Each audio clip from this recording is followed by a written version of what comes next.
As the nation is yet again horrified by violent images of another mass casualty shooting, many rightfully ask what more can be done to prevent the next attack.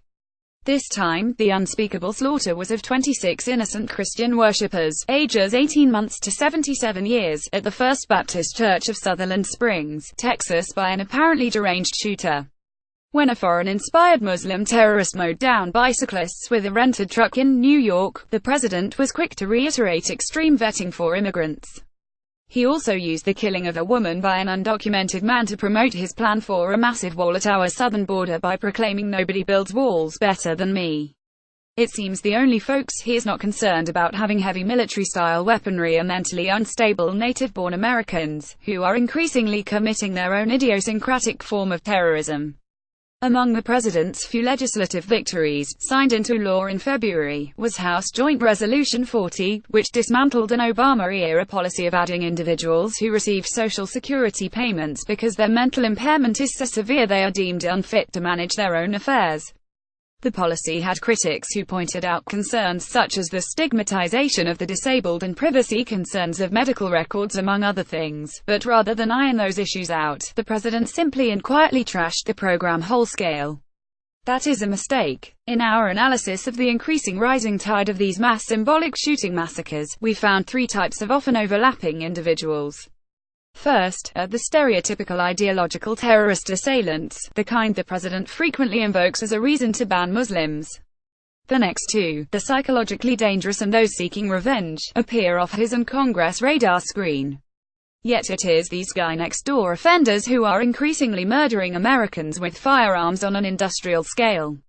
Of the 5 worst mass shootings in recent American history within the last decade, by the way, only one, the Pulse nightclub massacre, was committed by a primarily ideologically motivated assailant. The others appear to be committed by angry or unstable loners catapulted by idiosyncratic hatreds, revenge or mental instability. Sometimes, mistakes with existing systems caused failures, as with the case of the Virginia Tech and Charleston massacre assailants. In other instances, like in Las Vegas, there were no red flags that would have prevented the gun purchase. But more restrictive regulations on bump stocks could have limited the lethality of those lawfully purchased weapons which functionally became like machine guns. How existing restrictions failed or whether the creation of new ones could have prevented yesterday's bloodbath will be the focus of intense, yet, if history is an indicator, fleeting public debate. The fact remains that another mass murderer gained access to a semi-automatic rifle, here despite a military criminal conviction and the denial of a state open carry permit. Courtesy Brian Levin. Whichever way the debate ends up, it is clear that reasonable regulation for waiting periods, certain types of weapons and ammunition, the capacity of magazines, as well as restrictions on ineligible people should be on the table. If the increasing string of mega-fatality mass shootings shows us anything, it is that preventing unstable people from having immediate access to military-style firearms, ammo and magazines and stocks capable of rapidly firing hundreds of rounds in short durations, while not a panacea, can be effective. New York and New Jersey's gun laws left last week's Manhattan terrorist with only a truck and mere gun replicas to wreak his carnage. Unfortunately, contemporary debate is stymied by two significant untruths. The first is the folklore that the Second Amendment constitutionally precludes any regulation relating to firearms. In the landmark U.S. Supreme Court decision D.C. v. Heller, authored by the late conservative Justice Antonin Scalia, the court established the right of a law-abiding citizen to own a handgun in his home for personal protection. Nonetheless, Scalia explained, of course the right was not unlimited, just as the First Amendment's right of free speech was not.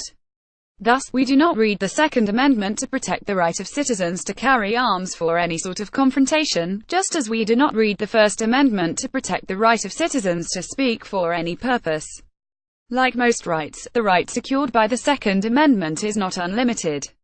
The second is that we have to combat the false narrative that in any reasonable restriction will ultimately result in whole-scale prohibition, as courts and the electorate simply won't allow for that. Unless we can sit down together at the table and craft reasonable compromises, more innocent souls will be brutally lost. This continuing collective inaction makes us accomplices by our own negligence and moral omission when the next preventable massacre occurs. Brian Levin, a former NYPD officer, is the director of the Center for the Study of Hate Extremism at California State University, San Bernardino, where he teaches criminal justice.